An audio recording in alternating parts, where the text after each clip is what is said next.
Hello friends, நம்ம சேரன் சோழன் ஐயனார் கதையிலைங்க இன்றைக்கி ஒரு சூப்பரான எபிசோட் வந்திருக்குங்க. என்னன்னு பார்க்கலாமா ஃப்ரெண்ட்ஸ்? என் சேனலை சப்ஸ்கிரைப் பண்ணுங்கள் ஃப்ரெண்ட்ஸ். சோழன் காயத்ரியோட பிறந்தநாள் விழாவுக்கு போகிறாருங்க. அதுக்கு முன்னாடி அவர் கிளம்புறதுக்கு பண்ணுற அலப்பறை இருக்குது பாருங்களா, அது கொஞ்சம் நஞ்சம் இல்லைங்க. சோழன் காயத்ரி சொன்ன இடத்துக்கு பிறந்தநாள் விழாவுக்காக போகிறாருங்க. போகும்போது இதெல்லாம் நமக்கு தேவையா, நிலா வெறுப்பேற்றுறதுக்கு ஏதா ஒன்று செய்ய போய் அது இங்கே வந்து நிற்கிது. சரி வந்தாச்சு, என்ன நடக்குதுன்னு பார்க்கலாம் அப்படின்னு சொல்லிட்டு தனக்கு தானே பேசிக்கிறாருங்க. சோழன் ஒரு பெரிய கிஃப்ட் கடைக்கு போய் காயத்ரிக்கு பிடிச்ச டெடிபேர் பொம்மை ஒன்று வாங்குறாருங்க. அதை கிஃப்ட் பேப்பரில் சுற்றி தர சொல்கிறாரு. அழகாக பேக் பண்ணி வாங்கிட்டு காயத்ரி சொன்ன அந்த வீட்டுக்கு போகிறாருங்க.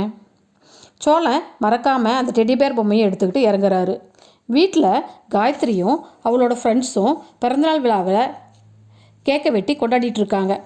சோழனை பார்த்த உடனே காயத்ரி தன்னோட ஃப்ரெண்ட்ஸுக்கிட்ட இவர் பேர் தான் சோழன், இவர் என்னோடய ஃப்ரெண்டு அப்படின்னு அறிமுகப்படுத்தி வைக்கிறாங்க. அது மட்டும் இல்லாமல் நான் கல்யாணம் பண்ணிக்க போகிறவரும் இவர் தான் அப்படின்னு காயத்ரி சொல்ல சோழனுக்கு பேரதிர்ச்சியாக இருக்குதுங்க.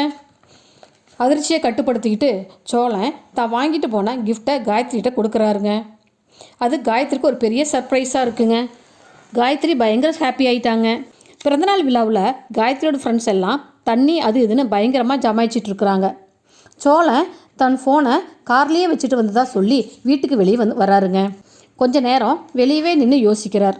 இதுக்கு மேலே இங்கே இருந்தால் இப்போவே என்னை கல்யாணம் பண்ணிக்கங்கன்னு காயத்ரி சொன்னாலும் சொல்லுவாள். அதனால் நம்ம இப்படியே எஸ்கேப் ஆகிடலான்னு காரை எடுத்துக்கிட்டு விட்டா போதுறோம் சாமின்னு கிளம்பிடுறாருங்க நம்ம சோழன். சோழன் வீட்டுக்கு வராரு. பல்லவம் படிச்சுக்கிட்டு இருக்கான். நிலா லேப்டாப்பில் ஏதோ வேலை பண்ணிகிட்ருக்காங்க. சேரன் கிச்சனில் நைட்டுக்கு சமைச்சிட்டு இருக்காருங்க. பாண்டியனும் சேரன் கூட ஹெல்ப் பண்ணிகிட்ருக்கான். சேரன் சமைச்சதை எடுத்துகிட்டு வந்து ஹாலில் வைக்கிறாருங்க. பாண்டியன் நிலா எல்லாரும் தட்டு எடுத்துகிட்டு வந்து சாப்பிட உட்காடுறாங்க. சேரன் பல்லவனையும் சாப்பிட கூப்பிடுறாங்க. நிலா எல்லாத்துக்கும் தோசையை போட்டுட்டு சட்னியும் சாம்பாரும் ஊற்றுறாங்க. எல்லாரும் பேசி சிரிச்சுக்கிட்டே சாப்பிட்றாங்க. அப்போது நடேசனும் வராரு. அவரும் உட்காந்து சாப்பிட்றாருங்க. நடேசன் தன்னோட லாரி ஓட்டின கதையெல்லாம் நிலாகிட்ட சொல்லிக்கிட்டே சாப்பிட்றாரு. அதுக்கு நிலா, நான் கூட ஏரோப்ளைன்லாம் ஓட்டுவேங்க அங்கிள் அப்படின்னு சொல்லிட்டு சிரிக்கிறாங்க.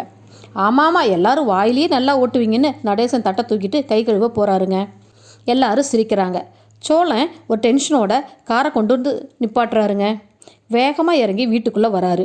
சேரன் அவரை பார்த்து வாப்பா சாப்பிடுன்னு சொல்ல உடனே தட்டெடுத்து போட்டு உட்கார்றாரு நம்ம சோழன். ஏன்னா நம்ம சோழன் பிறந்தநாள் பார்ட்டிக்கு போய் தலைதெறிச்சு ஓடி வந்த கதை நம்மளுக்கு தானுங்க தெரியும். அந்த டென்ஷனில் அவருக்கு நல்ல பசி போலைங்க. சேரன் சொன்ன உடனே சோழன் சாப்பிட உட்கார்றாரு.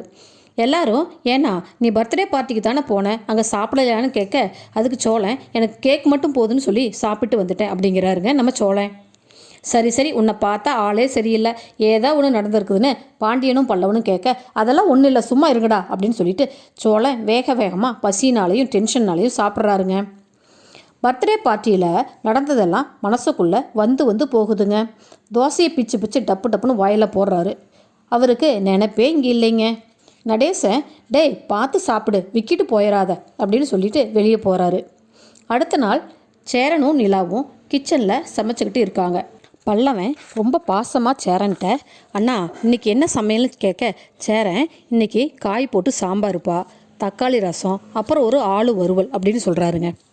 பல்லவனும் சோழனும் என்னென்னா சொன்னீங்க நீங்கள், ஆளு வறுவலா அப்படின்னு கேட்க அதான்டா ஆளு பொரியல்னு சொன்னேன்டா அப்படின்னு சொல்ல சேரன் சொல்கிறாரு, இப்போல்லாம் நீ ஆளு வறுவல் ரொட்டி சாய் அப்படின்னு பேசுகிற, நீ சந்தாவோட பேசி அவங்க பாஷையே உனக்கு வருதுன்னு கிண்டல் பண்ணுறாங்க.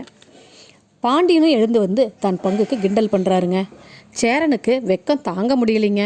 அப்போது நடேசன் இருமிக்கிட்டே முனகிறாருங்க.